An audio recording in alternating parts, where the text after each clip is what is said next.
Hello जी, अस्सलाम वालेकुम। मेरा नाम है सुभान महमूद और आज हम जिस टॉपिक के बारे में पढ़ने जा रहे हैं वो है reasons for growth of federal authority in United states of America. जब फेडरल बना था, जब यूनाइटेड स्टेट्स ऑफ अमेरिका बना था तो तब 13 स्टेट्स जो थी वो एग्जिस्ट करती थी। अब अमेरिका में इस वक्त 50 स्टेट्स हैं जो एग्जिस्ट करती हैं। तो आप खुद ही सोच सकते हैं कि जब 13 स्टेट्स ने मिलके कॉन्स्टिट्यूशन बनाया होगा, 1787 की ये बात है, तो तब कॉन्स्टिट्यूशन किस टाइप का होगा। उस वक्त स्टेट्स ज्यादा मजबूत थी बानिस्बतन फेडरल, क्योंकि 13 स्टेट्स ने मिलकर जो फेडरल कायम किया था, कि जो सारे 13 स्टेट्स को देखेंगे वो बहुत वीक था। लेकिन विद टाइम जब स्टेट्स बढ़ी तो फेडरल की अथॉरिटी भी बहुत बढ़ गई। अब आप देखते होंगे कि जो प्रेसिडेंट कहता है वो बहुत इंपॉर्टेंट होता है ना। कि आप कभी भी यूएस के बारे में जब खबरें पढ़ते हैं तो कभी ये नहीं सुनते कि इस स्टेट के मिनिस्टर ने ये कह दिया, उस स्टेट के मिनिस्टर ने ये कह दिया। आप हमेशा ये सुनते हैं कि बुश ने क्या कहा, ओबामा ने क्या कहा, ट्रम्प ने क्या कहा। क्यों? क्योंकि अब फेडरल बहुत ज्यादा इंपॉर्टेंट है। और ये ट्रम्प और ये सारे क्या है, ये फेडरल है। ठीक है। सो ये भी समझने की जरूरत है कि फेडरल के अंदर कौन कौन से इदारे आ जाते हैं। फेडरल के अंदर मेन 3 इदारे आते हैं, एक एग्जीक्यूटिव, एक जुडिशरी, और तीसरा जो है वो कांग्रेस। कांग्रेस जो है वो लेजिस्लेचर है, वो कानून बनाता है। एग्जीक्यूटिव उस कानून को इम्प्लीमेंट करते हैं। और जो जुडिशरी है वो ये देखता है कि जो कोई कानून है वो एक तो हमारे जो ह्यूमन राइट्स है उनके खिलाफ ना हो, और दूसरा अगर एग्जीक्यूटिव उस कानून को अमल दरामद करने में कोई मसला कर रहे हैं, या कोई कोई शख्स जो है वो उस कानून को नहीं मान रहा है, कॉन्स्टिट्यूशन को नहीं मान रहा है, तो उसको जुडिशरी देखती है। लेकिन जुडिशरी भी, जो सुप्रीम कोर्ट है, वो भी फेडरल का पार्ट है, वो स्टेट का पार्ट नहीं। सो अगर जुडिशरी इंपॉर्टेंट, जुडिशरी जो है, सुप्रीम कोर्ट अगर मजबूत होगा तो इसका मतलब यही होगा कि फेडरल मजबूत हो रहा है। इसलिए ये कंफ्यूजन ध्यान से निकाल दें कि जुडिशरी जो है वो it's a part of state, judiciary is a part of federal. और सारे स्टेट्स की जुडिशरी भी जो है उसको फेडरल ही देख रहा होता है। तो अब देखते हैं, थोड़ा सा बैकग्राउंड देखते हैं कि क्या चल रहा है। शुरू में क्या था? शुरू में ये था कि नो इनहेरेंट टेंडेंसी का मतलब ही ये है कि जब 13 स्टेट्स ने मिलकर कवानीन बनाए थे, तो उन्होंने कभी नहीं ये सोचा था कि फेडरल को मजबूत करना है। उन्होंने हमेशा ये सोचा था कि हम स्टेट्स हैं, बस आपस में मिलकर रहना चाहते हैं, कि तो छोटे मोटे कानून बनाने के लिए फेडरेशन को बना लेते हैं। तो एट स्टार्ट फेडरेशन जो थी वो बहुत वीक थी, इतनी ज्यादा वीक थी कि कोई भी स्टेट जो है वो अलग होने के उस पर डरते ही वो कहती थी कि हम अलग हो सकते हैं। फिर इसी तरह एक सिविल वॉर भी थी, वो आगे जाके हमने डिस्कस करना है, कि स्टेट्स ने एक दफा ये भी फैसला किया था कि फेडरेशन खत्म करो, हम जा रहे हैं, अल्लाह हाफिज। तो states agreed to have a union rather than unity. ठीक है, पहले स्टेट्स एक यूनियन बनाई थी, यूनिटी नहीं बनाई थी। मतलब यूनियन से ये कि वो चाहते थे कि हम लोग के ऊपर कोई पीर ना, डंडा पीर ना हो गया, मतलब कोई जबरदस्ती हम पे ना करे, बस हम अपनी मर्जी से जुड़े हैं तो अपनी मर्जी के रूल स्टेट्स के अंदर बनाएंगे। यूनिटी नहीं चाहते थे कि एक जैसे रूल सब में हो। लेकिन power of federation has increase beyond imagination. जो फेडरेशन की पावर है वो बहुत ज्यादा बढ़ चुकी हुई है। इसकी वजूहत क्या है? ये बड़ा इंपॉर्टेंट क्वेश्चन है, आ जाता होता। सो इसको गौर से सुनना है। सो डॉक्ट्रिन ऑफ इम्प्लाइड पावर्स। अच्छा, इस पूरी डॉक्ट्रिन ऑफ इम्प्लाइड पावर से क्या मतलब है?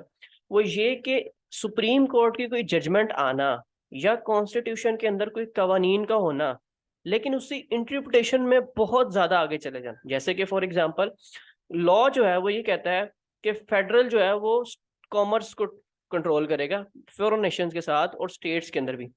तो इससे जो है एग्जीक्यूटिव ने या फेडरल ने क्या मतलब ले लिया कि वो हर तरह के ट्रांसपोर्ट और कम्युनिकेशन इन सब को कंट्रोल कर सकता है। क्योंकि अगर आपने कॉमर्स को, वो जो है विद फॉरेन नेशंस और अमंग स्टेट्स, जो अगर आपने अमंग स्टेट्स और फॉरेन नेशन उनके दरमियान आपने पैसों का देख रेख करनी है, तो उसके लिए सारी ट्रांसपोर्ट और सारी कम्युनिकेशन भी इनके अंडर होनी चाहिए। हालांकि ये कभी भी कॉन्स्टिट्यूशन के अंदर ये बात नहीं लिखी हुई।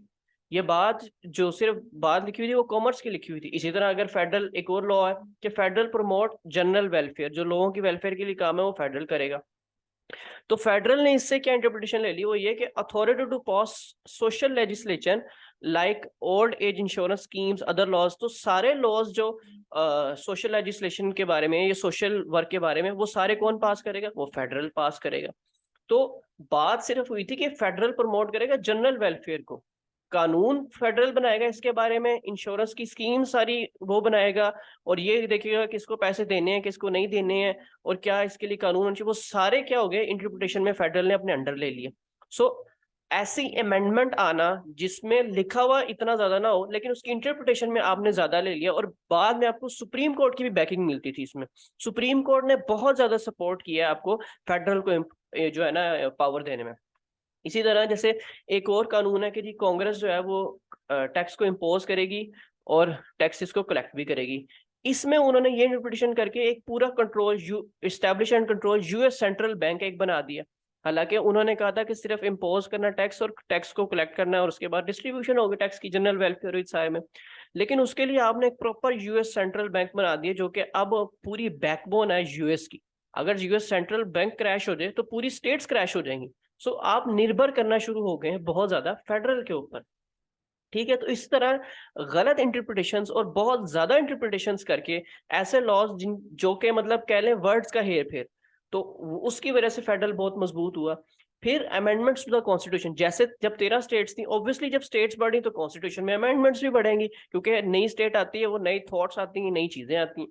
तो इस जो नई अमेंडमेंट्स आई उसने भी बहुत ज्यादा कॉन्स्टिट्यूशन के अंदर जो है फेडरल को मजबूत किया। 15th अमेंडमेंट आई जी, वो कहती है कि supreme court power of judicial review over state matter.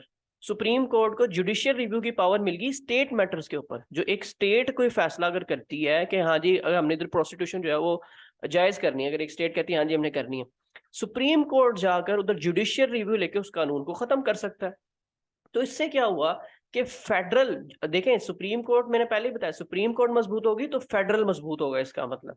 तो इसका मतलब फेडरल मजबूत हो गया क्योंकि सुप्रीम कोर्ट मजबूत हो गया और सुप्रीम कोर्ट को आपने अथॉरिटी दे दी स्टेट मैटर्स के अंदर इंटरफेयर करने की।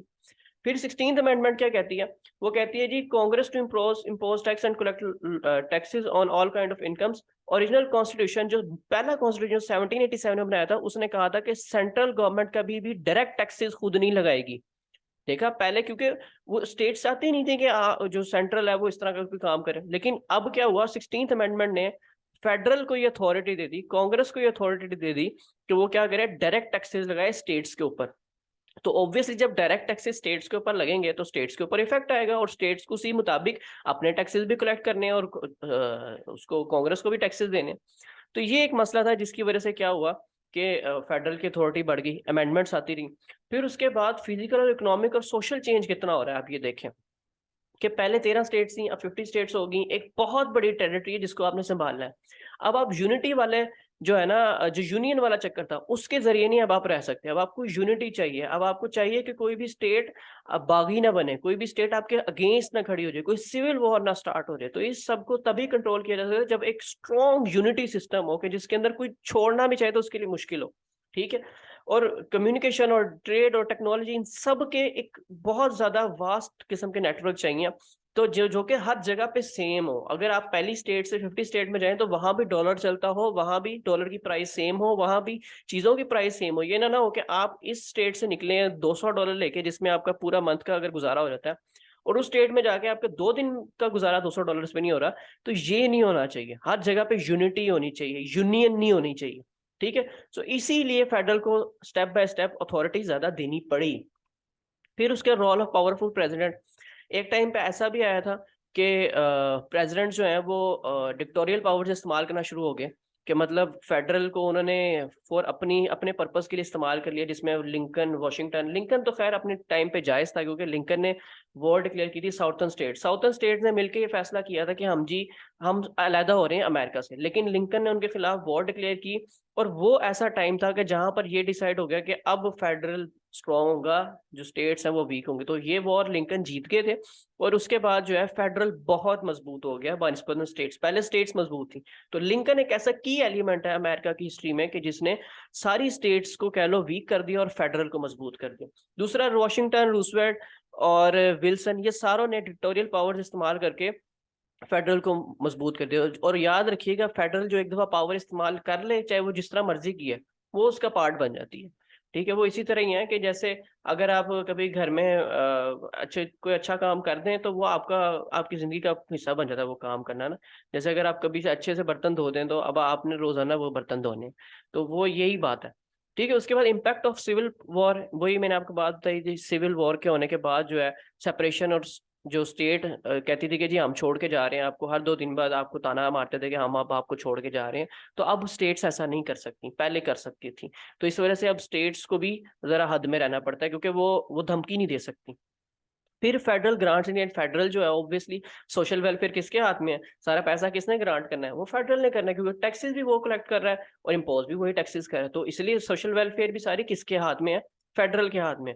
तो अगर कोई स्टेट अलहदा भी होती है तो वो अकेले रह नहीं पाएगी इतनी, अब जो हो गया ना हिसाब। तो इसलिए फेडरल के ऊपर बहुत ज्यादा लोग निर्भर कर रहे हैं और फेडरल जो है वो बहुत ज्यादा पैसा देता है स्टेट्स को, इसी वजह से भी फेडरल मजबूत है। फिर उसके बाद अब वर्ल्ड सिचुएशन देखें, वर्ल्ड वॉर हुई, फिर उसके बाद दोनों रशिया की और अमेरिका की आपस में एक वॉर स्टार्ट होगी, जिसको कोल्ड वॉर आप कह सकते हैं, जो कि कम्युनिज्म और कैपिटलिस्ट इन दोनों के खिलाफ थी और इन दोनों के दरमियान थी, जिसमें सोवियत यूनियन थी। सोवियत यूनियन तो खैर टूट गई, लेकिन अब एक वो थी कि कौन इस दुनिया का चौधरी बनेगा। तो उसमें एक छोटी छोटी स्टेट कोई किरदार नहीं निभा सकती, आपको एक फेडरल चाहिए, एक सेंट्रल एलिमेंट चाहिए जो कि एक जो बात रखे वो सबकी वही बात हो।